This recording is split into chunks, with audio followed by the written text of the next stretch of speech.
তাকে অত্যন্ত ভালোবাসি। তাকে ভালোবাসার উদ্দেশ্য হচ্ছে কি, তার সুন্নতের সাথে ভালোবাসা। আর তার সুন্নতের সাথে ভালোবাসার অর্থ কি, যে তিনি যেমনটা করেছেন, যেমনটা প্রমাণিত হয়েছে তেমনটা করা। কারণ এটাও সূরা আহজাবের মধ্যে আল্লাহ সুবহানাহু ওয়া তাআলা বলেছেন, লাকাদ কানা লাকুম ফি রাসূলিল্লাহি উসওয়াতুন হাসানাতুন লিমান কানা ইয়ারজুল্লাহা ওয়াল ইয়াউমাল আখির। যে ব্যক্তি চাই যে দুনিয়াতে সফল কাম হবে, আখিরাতে সফল কাম হবে, তাকে অবশ্যই উচিত রাসূলুল্লাহ সাল্লাল্লাহু আলাইহি ওয়াসাল্লামের জীবনী থেকে উত্তম নমুনা সংগ্রহ করা আর তার প্রতি আমল শুরু করে দেওয়া। কারণ নবী আসার উদ্দেশ্যই তাই, যে তার সুন্নতকে আঁকড়ে ধরা এবং সুন্নতকে প্রতি আমল করতে লাগা। এটাই হচ্ছে আসল, আর এটাই হচ্ছে দাবি, যুগের দাবি। এবং মৃত্যু পর্যন্ত এর উপর অটল থাকার জন্য আমাদের মনোনিবেশ করতে হবে এবং অঙ্গীকারবদ্ধ হতে হবে। এই জন্য মুয়াত্তা মালিকের বিখ্যাত হাদিস, প্রিয় রাসূল মুহাম্মদুর রাসূলুল্লাহ সাল্লাল্লাহু আলাইহি ওয়াসাল্লাম বললেন যে তারাকতু ফীকুম আমারাইন লান তাযিল্লু মা তামাসসাকতুম বিহিমা কিতাবাল্লাহি ওয়া সুন্নাত রাসূলিহি, যে তোমরা কখনোই পথভ্রষ্ট হবে না যতক্ষণ আমি দুটি বিষয় রেখে যাচ্ছি, এই দুটি বিষয়কে তোমরা মজবুতির সঙ্গে আঁকড়ে ধরে রাখবে, ততক্ষণ পর্যন্ত তোমরা গুমরাহ পথভ্রষ্ট হবে না। আর সেই দুটি কি? কিতাবুল্লাহ, আল্লাহর কিতাব, এবং সুন্নাত রাসূলিহি, এবং তার রাসূলের সুন্নাত। ইসলাম ধর্মের মূল গ্রন্থ কিন্তু কোরআন, নিশ্চয়ই মূল গ্রন্থ কোরআন। আর এই কোরআনটার ব্যাখ্যা দিতে গিয়েই প্রিয় হাবিব মুহাম্মদুর রাসূলুল্লাহ সাল্লাল্লাহু আলাইহি ওয়াসাল্লাম 23 বছর জীবনটা লাগিয়ে দিয়েছিলেন দাওয়াতের কাজে। 23 বছর। আর এই 23 বছরে তিনি যা কিছু করেছেন তার একটি একটি বিষয়, সূক্ষ্ম বিষয়, খুঁটিনাটি বিষয় সাহাবা কেরামরা মনে রাখতেন, তারা খেয়াল রাখতেন। এই জন্য হজ্জের একটা বিরাট বড় বিষয়, এই বিষয়তে সাহাবাদের মধ্যে ইখতিলাফ তৈরি হয়ে যায়, মতভেদ তৈরি হয় যে নবীজি যে দুরেখাত সুন্নত পড়েছিলেন এটা কোথা থেকে। কেউ বলছে যে উঁচু পাহাড়ি থেকে, কেউ বলছে যে অমুক জায়গা থেকে, কেউ বলছে না তিনি যখন জুলহুলাইফা পৌঁছালেন তখন থেকে। এইভাবে মতভেদ শুরু। নবীজির প্রত্যেকেই ফলো রাখছেন যে আমি নবীকে হুবহু অনুসরণ করব, যেমন নবীকে দেখছি তেমন করব।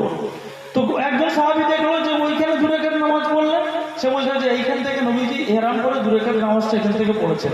না, আবার বলছেন না ইহরাম পড়েছে, অন্য সাহাবী বলছেন না ইহরামটা একটু আগে পড়েছেন, ওইখানে গিয়ে তিনি দু রাকাত নামাজটা ওইখানে পড়েছিলেন। তিনি বলছেন, আরেকজন বলছেন না এখানে না, যখন ওই উট থেকে নেমেছিলেন তখন ওইখানে দু রাকাত নামাজ পড়েছেন। এই হলো সাহাবাদের মধ্যে তাদের এক একজনের বোঝার দৃষ্টিকোণ এক এক হয়ে যায়। পরবর্তীতে মুহাদ্দিসিনে কেরাম এইগুলো তারা তাদবির দেয়, সমন্বয় সাধন করে। তারা বলছেন যে অ্যাকচুয়ালি ব্যাপারটা কি হয়েছে, যে সাহাবী যেখান থেকে দেখেছে অ্যাকচুয়ালি সে সেটাই বর্ণনা করেছে।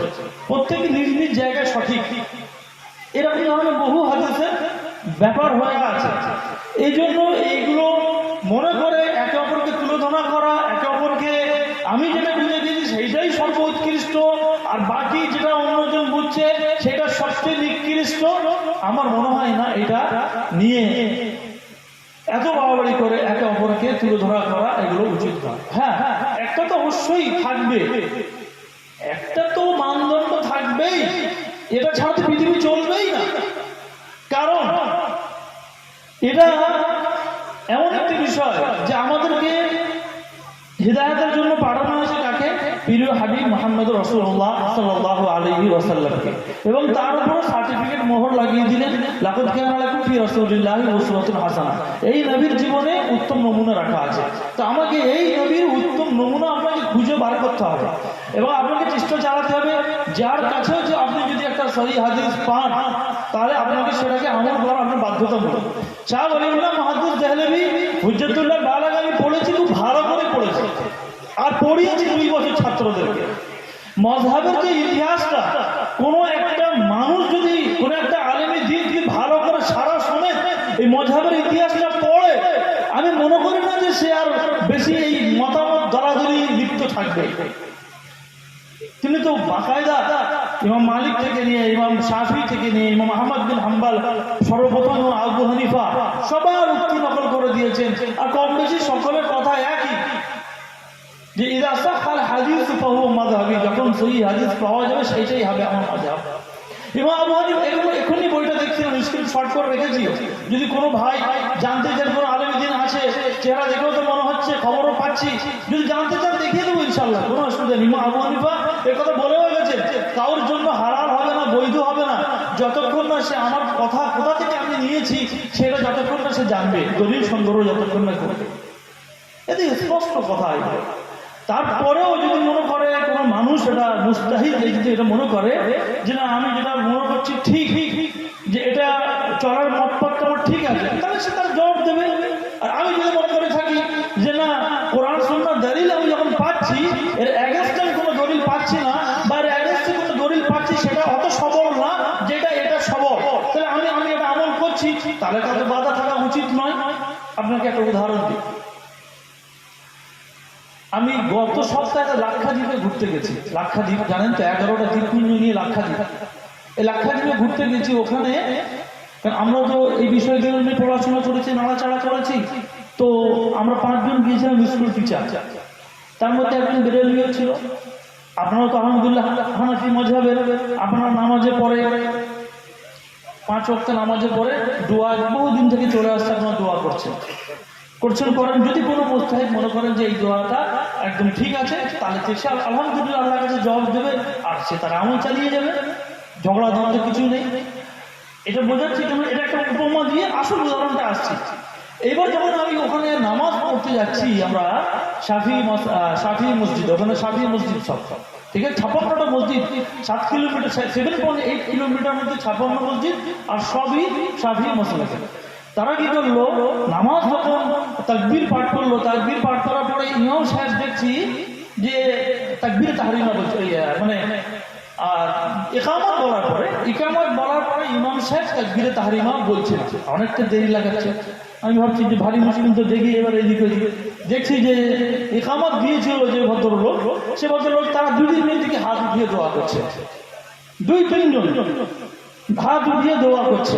মানে যেমনটা আমরা এখানে হানাফি মাযহাব, উপমহাদেশে হানাফি মাযহাবের লোকেরা এটা করে, যে হাত উঠিয়ে দোয়া করে তখন 5 ওয়াক্ত নামাজের পরে, আর আমরা আহলে হাদিসরা এটা করি না। খুব মানে মতভেদী মশলা, খুব সিম্পল ভাষায়, সুন্দর ভাষায় বলার চেষ্টা করছি, কাউকে দুঃখ দেওয়ার উদ্দেশ্য নয়। তো তার মধ্যে আমরা 6 জন গিয়েছিলাম। একজন ছিল বেরেলভি ভাই, সে একদম ভালো রকম বেরেলভি भाई। से हमारे हाफिज साहब ये क्या हो रहा, हम बोले देखिए आप लोग जैसे करते हैं ये नमाज के बाद 5 वक्त नमाज के बाद दुआ उठा के हाथ उठा के दुआ करते हैं, तो इन लोगों ने भी अपने किसी इमाम की बात सुन करके ये समझा कि तकबीर तहरीमा के इकामत कहने के बाद तकबीर तहरीमा के बीच में सब हाथ उठा के दुआ करें। শুধু তাই নয়, আবার কি করলো, ওরাও কিন্তু 5 ওয়াক্ত নামাজের পরে দোয়া করছে। আবার কি করছে, যে নামাজ যেই হয়ে গেল, হওয়ার পরে যে আজকারগুলো আছে, সে আজকারগুলো সবাই একদম পুরো ইমাম সাহেব সমেত পুরো একদম গোল হয়ে বসে গেছে, আর পুরো সেই আজকারগুলো ইমাম সাহেব বলছে, আর সবাই একে বলছে, উচ্চ স্বরে পড়ছে। এবার আপনি কি করবেন? আপনি একটা মজলিসে, একটা পরিবেশে আছেন বলে তাই, কিন্তু আপনি যখন অন্য পরিবেশে যাবেন তখন তো আপনি এটা বলে বসে থাকবেন এটা বিদআত। তাই জন্য আমাদেরকে বিদআতের সংজ্ঞা আর বিদআত কি এটাও আমাদের জানা লাগবে। বিদআত হচ্ছে কি, যে কোনো আমল, প্রথমে কি বিদআতের উল্টো কি সুন্নত আমাদেরকে জানতে হবে। সুন্নত কি, নবীর কথা, নবীর কাজ এবং নবীর অনুমতি, এই 3টের সংমিশ্রণে তৈরি হয় হাদিস, আর এটাকে সুন্নাহ বলে। হাদিস আর সুন্নাহ, কিছু ওলামা বলেছেন যে হাদিস আর সুন্নাহ এটা উসুলের বইতে আছে যে একই বিষয়। কেউ একটু ডিফারেন্ট করেছে, যে না সুন্নাহ তার উম্মতের সাথে সম্বলিত, উম্মতের সাথে সংক্রান্ত, হাদিস তো নবীর সাথে সংক্রান্ত। এইগুলো ছোট মতভেদ আছে, কিন্তু মূল মুদ্রা বিষয় হচ্ছে যেটা নবীর থেকে প্রমাণিত, চাই সেটা তার কথা হোক, চাই সেটা তার কাজ হোক, চাই সেটা তার মৌন সম্মতি হোক, এইগুলো সবই কিন্তু হাদিসের মধ্যে। এবার হাদিসের মধ্যে পার্থক্য হয়, এটাও আলেমরা জানে যে কোন হাদিসটা নবীর জন্য খাস। যে নবী যেমন ধরে নেন 13টা বিয়ে করেছে, ওই হাদিসে বলেছে বলে আমি কি 13টা বিয়ে করতে পারবো? না, ওটা না। এটা হচ্ছে অবুঝ মানুষ হোক, চাইছে আলেম হোক, চাইছে পাবলিক হোক, এই কথাটা যদি বলে, এই কথাটা বলে কাউকে ছোট করতে চায়, এই উসুল কে না পড়ে, কোন মাদ্রাসায় না পড়ানো হয়, সব মাদ্রাসাতে পড়ানো হয়। তারপরও এই কথা বলা মানে সে হয় সে জেনে বুঝে ঝগড়া করা, তর্কাতর্কি করার চেষ্টা করছে। তো এই ক্ষেত্রে আমরা ওই জাহিরুন ক্বালু সালামুন আলাইকুম বলে আমরা সাইড কাটতে বাধ্য। নবীর সুন্নাত, এই সুন্নাতকে আঁকড়ে ধরে থাকা আমার জন্য ফরজ ও জরুরি। কেন? এটাও সহিহ বুখারীর একটি হাদিসের মধ্যে এসেছে, যে ঘটনা আকারে এসেছে যে যখন হাউজে কাউসার হবে, হাউজে কাউসার মানে কিয়ামতের দিবসে সকলেই ত্রাহি ত্রাহি রব, রব আমাকে বাঁচাও, রব আমাকে বাঁচাও, পানি খাওয়ার জন্য সকল পেরেশান। এই অবস্থাতে, এমন অবস্থাতে প্রত্যেক উম্মতি পেরেশান হয়ে থাকবে। দুটো আরেকটা ঘটনা মনে পড়ে, সেটা ইনক্লুড করে দিই, যেটাও সহিহ বুখারীর ঘটনা, যে যখন পুরো উম্মত মাথা নিচু করে থাকবে, একদম উলা আউয়াল থেকে নিয়ে আখির পর্যন্ত, আদম থেকে নিয়ে শেষ পর্যন্ত সবাই মাথা নত করে থাকবে। এমন অবস্থায় আল্লাহ সুবহানাহু সমস্ত উম্মতিরা দৌড়াদৌড়ি করবে যে আমাদেরকে আজকে কি বাঁচাবে, আজকে আমাদের সিফারিশি কি হবে। তখন মুহাম্মদ সাল্লাল্লাহু আলাইহি ওয়াসাল্লাম কাছে আসবে, প্রথমে মুহাম্মদ সাল্লাল্লাহু আলাইহি ওয়াসাল্লাম বলবে যে যাও আদমের কাছে যাও, ইব্রাহিমের কাছে যাও, মুসার কাছে যাও, ঈসার কাছে যাও। সবাই ঘুরে ঘুরে এসে সবাই মাথা নত করে থাকবে। সহিহ বুখারী রিওয়ায়াত, বিস্তারিত বর্ণনা যাচ্ছে, মূল মুদ্দা বিষয়টা আগে আসবে ওই জন্য। তখন সকলেই এক কথা বলবে, এটাই হচ্ছে আমাদের প্রিয় নবীর শান, যে ভাই আজকে আমাদের আর কিছু করার নেই, ওই যাও মুহাম্মাদের কাছে। তখন আল্লাহ সুবহানাহু ওয়া তাআলা তাকে আওয়াজ দেবেন, মুহাম্মদ মাথা তোলো, ইরফা রাসাকা, আর ইসফা তুসফা, মাথা তোলো, আজ তুমি সুপারিশ করো, আজকে তোমার সুপারিশ কবুল করা হবে। সুবহানাল্লাহ বলবেন না? এটাই হচ্ছে আমাদের নবীর শান, আমার নবীর শান এটাই। আর বলে আমার নবীর শান করি না, নবীর বেয়াদবি করি, এ মহাজালা। বেরেলিরা বলে যে আমরা নবীর সম্মান করি না, আর ওইদিকে শিয়ারা বলে যে আমরা হাসান হোসেনকে মানি না, তাকে সম্মান করি না। যাবো তো কোথায় যাবো? আর এদিকে দেওবন্দি ভাইরা তো আমাদেরকে কাফের খাতায় রেখে বসেই আছে। মহা মুশকিল, আমরা বেচারা কোটি কত মানুষ যাবো কোথায়? ভাই মাফ করে দেন, ভুল হলে ধরিয়ে দেন না, আছি তো, আর থাকবো, ফোন নম্বর আছে, যোগাযোগ আছে, নিশ্চয়ই উত্তর দেবো। আল্লাহ সুবহানাহু ওয়া তাআলা যা জ্ঞান দিয়েছে হয়তো অল্প, কিন্তু জানার, জ্ঞানীদের কাছ থেকে জানা, মনোযোগ দিয়ে শোনা এবং সেটার প্রতি আমল করার মতো মনের বাসনা চাহিদা আছে, নিশ্চয়ই আছে। যদি কোনো আমার ভুল থাকে অবশ্যই সংশোধন হবে, আর সংশোধন হতে হবে। না যদি সংশোধন হয়, আমি আখিরাতে পরিত্রাণ পাবো না। তার কারণ একটা ঘটনা আমাদের সামনে বললাম। এবার আসুন মুহাম্মদ সাল্লাল্লাহু আলাইহি ওয়াসাল্লাম তাকে একটা বিরাট নিয়ামত দান করা হলো কিয়ামতের দিবসে। সেই নাম হচ্ছে, একটা হচ্ছে এই নিয়ামত সুপারিশ করার নিয়ামত দান করা হবে, তিনি সুপারিশ করবেন গুনাহগার বান্দীদের জন্য। আরেকটা কি, যারা মোটামুটি জান্নাতি হবে, জানা যাবে যে এই রকম ভালো লোক, যেমন কবরের প্রথম স্তর থেকে জানা যায়। একটু শুনলেন মানরা ইউকা। তারপরে তৃতীয় প্রশ্নটা তো ভাই বল, চতুর্থ নম্বর প্রশ্নটা তো বললেন না। আর এই লোককে ধোঁয়া রাখা হয় কি, যে আল্লাহকে, তোমার দ্বীন কি, নবীকে, এই তিনটে প্রশ্ন ছাড়াও চতুর্থ প্রশ্ন হাদিসের মধ্যে এসেছে যে কাইফা ইদরিকা, তুমি জানলে কিভাবে, সেটাও হাদিসের মধ্যে এসেছে ক্বারাআতু কিতাবাল্লাহি, যে আমি আল্লাহর কিতাব পড়ে জেনেছি।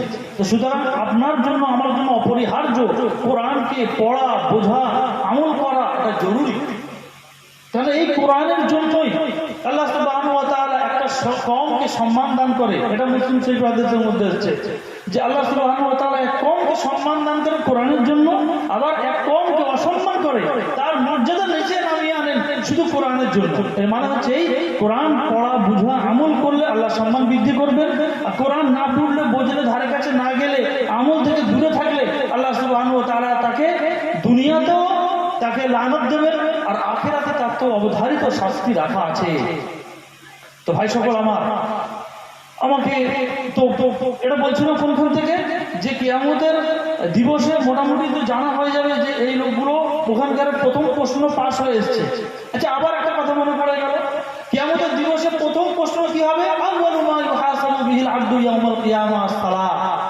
প্রথম ইবাদতের যে বান্দা আল্লাহর হকের ক্ষেত্রে প্রথম জিজ্ঞাসা করা হবে, বাবা নামাজ পড়েছিলে? প্রথম হিসাব শুরু হবে, নামাজটা পড়েছিলে তো কেমন পড়েছিলে, খুশু খুজুর সাথে নাকি রিয়াকারের সাথে, লোক দেখানি পড়েছিলে, বা নামাজে মনোযোগ ছিল তো কতখানি মনোযোগ ছিল, তার স্তর গণনা হবে, এই সবগুলো হবে। তারপরে যখন কিয়ামতের দিবসে যখন মানুষ তেরাহি তেরাহি রব করবে, আল্লাহ বাঁচাও আল্লাহ বাঁচাও, আর তখন আল্লাহ রাসূলকে আরেকটি নিয়ামত দান করা হবে। কি হয় সেটা হচ্ছে কি, কাউসার নামক হাউস দান করা হবে। কাউসার নামক একটি হাউস দান করা হবে। সে হাউসের পানি এত মিষ্টি এত স্বচ্ছ, মানে বলে বোঝানো যাবে না। পৃথিবীর কোনো জিনিসের সঙ্গে তার তুলনা করা, আল্লাহর কোনো সিফাত এটা কোনো কাউর সঙ্গে তুলনা করা যায় না। লাইসা কামিসলিহি শাইউন, যে আল্লাহ